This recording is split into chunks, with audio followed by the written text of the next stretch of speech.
Now,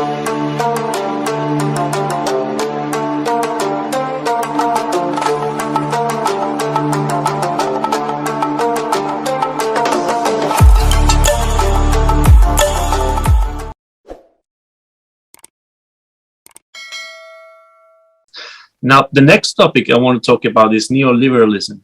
Ooh. And what is the intersection between the polyglot community and neoliberalism? And so what I mean is this. I think that language in certain areas of the polyglot community, I think this is inevitable. We live in capitalism, right? And there's nothing really outside that matrix. And so whatever happens in our world is going to be connected to it. And in the case of the polyglot community, that manifests itself in the treatment of language as capital, right? And language is a commodity. It's a commodity that you can possess and you can sell and you can represent, you can consume, you can pay for, you can trade, right? And then there is a Marxist proliferation of polyglots and hyperpolyglots as subjects that embody that commodity and that represent that commodity and sell it in different ways, right? And obviously the problem, and I think we talked about this the other day, right? The shallowness of the polyglot community will come insofar as that commodity is reproduced without anything backing it up, without any asset backing that commodity. So it becomes like Coca-Cola. It's very popular, but it doesn't really contain any nutrients, does it? And that's why Coca-Cola is the foremost embodiment of ideology, right? Because it sells you that which transcends the physical product. It sells you happiness. It sells you good time with friends, etc. And that's why people... Ideology. Yeah, ideology. So this is Zizek analysis. I know. This is for the people who are not familiar with Zizek. And it's kind of the same with languages. I was speaking to Usman, the director, president of Hypea. And he said he's an economist, right? So he's more well-versed on this than I am. And he said the proliferation of polyglots is not just that there are a lot of polyglots and so on. It's that they all look the same, like prototypes in a factory. They all do the same tricks, right? You know this typical video, which I also have, right? Of you yourself speaking languages with different flags, right? And then if there is no content that is relevant there, if I'm not transmitting new information at the same time I'm doing that language performance, all I'm doing is circus performance, right? The asset becomes hollow. There's nothing to back it up. Exactly. Yeah, you're completely right. And I've been, I'm also a big philosophy fanboy. And I love learning about philosophy. Maybe I'll tell you more about that later. Because I think I'm diverging from, at some point I will completely diverge from linguistics into philosophy. So I've been learning about neoliberalism and how it really shapes the way we think about things. And, like YouTube is an enterprise. Right? And the way it functions with its algorithms and all of that, its rules and everything, it's going to condition the way people create content about language. So maybe we should dig, is that the word? To dig a hatchet for like the polyglots, YouTube polyglots, because in a way I'm also YouTube polyglot, right? I've made these reaction videos, which pretty much went viral, while my more intelligent videos didn't get so much attention. So when can you clarify, please, what you mean by reaction videos? You mean that somebody performs in a language and then you, from your linguistic understanding, say, for instance, in Spanish, can say, okay, this was right, this was not wrong. Maybe this person is posing as having more fluency in this particular aspect than he really has. No, I mean, reaction videos in the Laoshi sense of the word. Like you meet people you don't know, strangers, and you surprise them with your magical language skills. Right? Reaction of the people when you speak the language, not your reaction to other people's videos, because these are also That's another. I understand. Okay. So yeah, like I would go on Omegle, because at first I was very naive. I was a young, naive boy, and I started YouTube recording myself teaching advanced Chinese. That's fucking niche. So the problem is that no one was watching that, and so then I started basically recording myself, surprising people online, and I think we are basically monkeys that pretend to be intelligent. So when we have like this, like what mirror cells, whatever. Yeah, mirror cells. Yeah. Mirror cells, and we like to see people react to stuff. So that I made people. I tinkled those little cells, and people really like those videos. So this is just me saying that I'm also part of that subset of people who utilize language as entertainment, as pure content. So yeah. So you mean pure form as opposed to content? Yeah, pure. It's pretty shallow. It's fun. It can be inspiring to people, but it's shallow.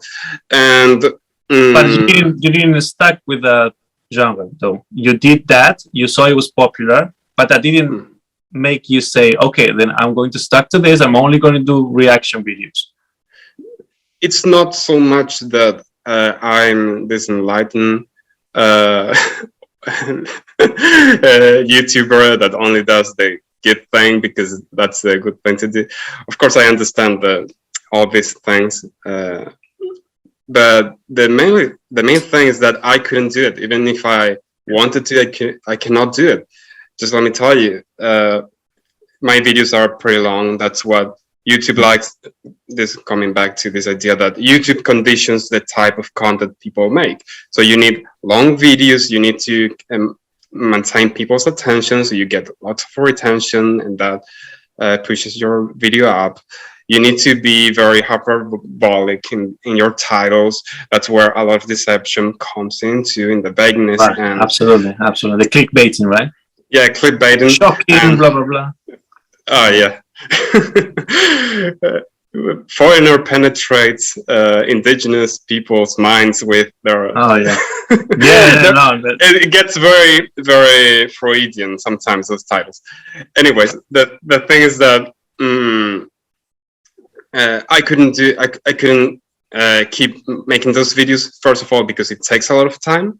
It takes a lot of effort.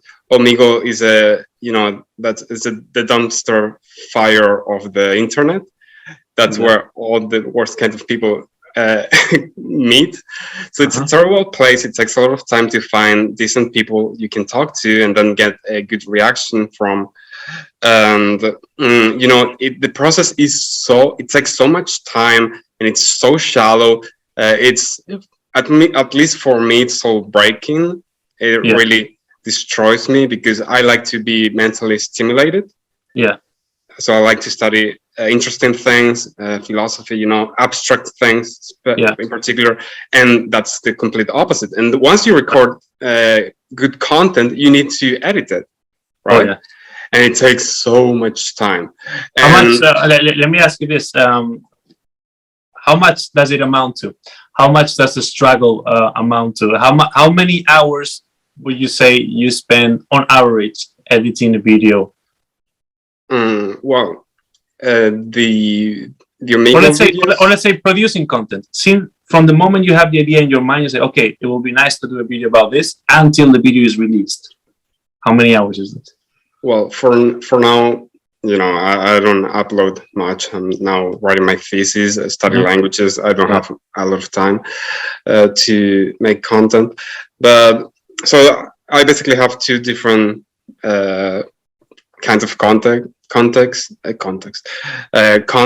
that I've made. So you have Omegle videos. Those are the popular ones. Those it's very mechanic. To make them is a very mechanic process. You just need to add all the subtitles. You need to put everything in order, and that's it. It takes a lot of time, and it's very a very dull process. So I don't like it. I like editing when it's more, when it allows me to improve at editing. But I already know how to make this kind of videos. So yeah, it's already a very repetitive process. So yeah, it's just boring. It takes a lot of time. And then those are popular. You will earn some money. Your YouTube will start being, your channel will start being promoted again, and that's all good. But that's something that I'm just not made to be a YouTuber. When you're a big YouTuber, you are constantly obsessed with growth, right? And what makes you grow?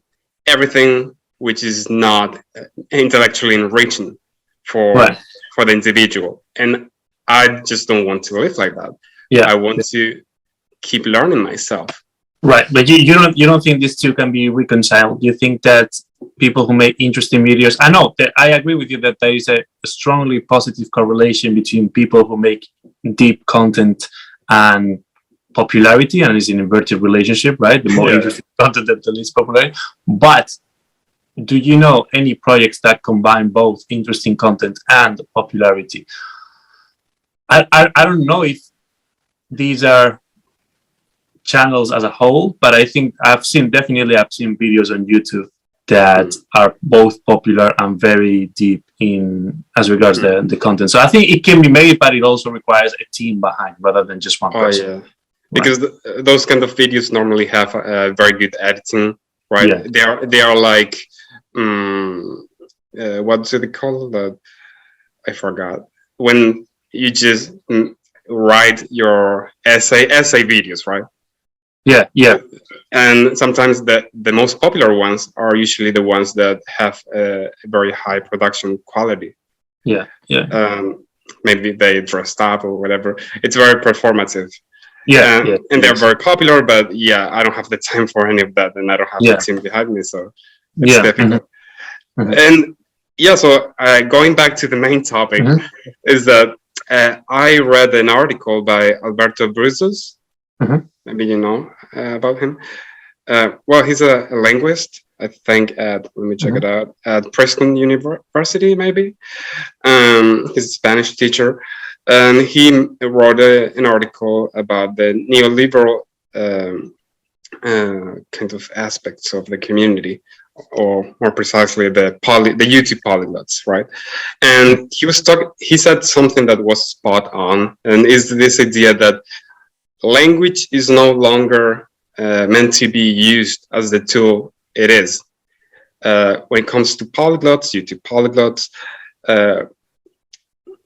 languages become a token that signals how great you are and how much of a polyglot you are, and that signals that you are someone people should trust and follow. So languages stop being a tool for communication, for doing something interesting in the world. It becomes a commodity you show to establish status. And that's the thing. Why does everyone on YouTube that makes polyglot content talk in English? Why they all speak in English? Well, because they are selling a product, and the product is themselves. So they use the language that's going to give them the biggest audience, and they're going to talk about the other languages they supposedly know. And language just becomes something you talk about, not something that you actually use. Interesting. I mean, at Princeton, I remember the Spanish and Portuguese department. I once took a seminar there, and we discussed the Society of Spectacle by Debord, right? And a quote from the Society of Spectacle: "The Society of Spectacle is, I quote, the decline of being into having, and having into merely appearing. It's a historical moment at which the commodity completes its colonization of social life. Passive identification with the spectacle supplants genuine activity." That's another stage, that's an important one. People who consume polyglot videos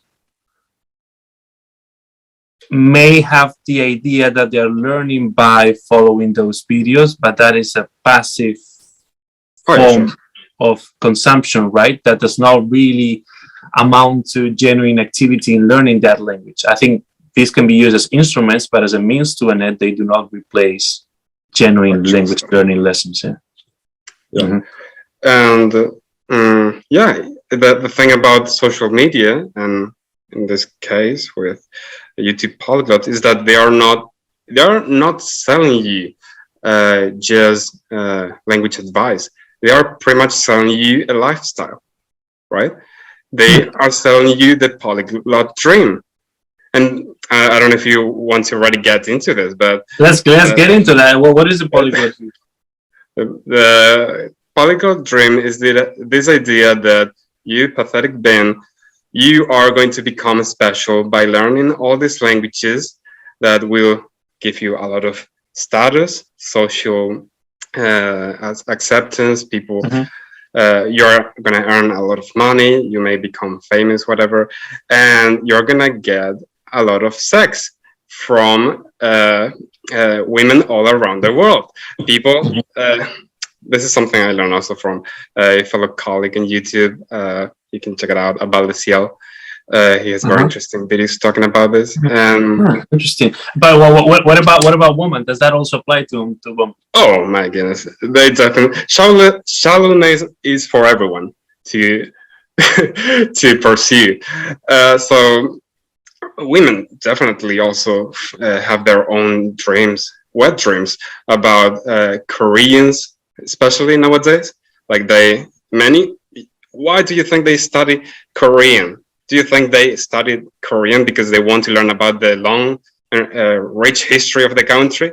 No, they want to listen to K-pop, and maybe they have this fantasy that they are going to go to Korea, where they are going to be perceived as exotic, and maybe they can get a sexy androgynous Korean boyfriend or whatever. Basically, people here are pursuing fame, money, sex, and all kinds of shallow ends. Right. I think it was Fernando Pessoa, Portuguese poet, right, who said that fame is a plebeian aspiration, as in when taken as an end in itself, right? Yes. And so if it's something that ensues as a byproduct of what you're doing and your greatness in that field, then okay. But he talked about fame as in the society of spectacle, right?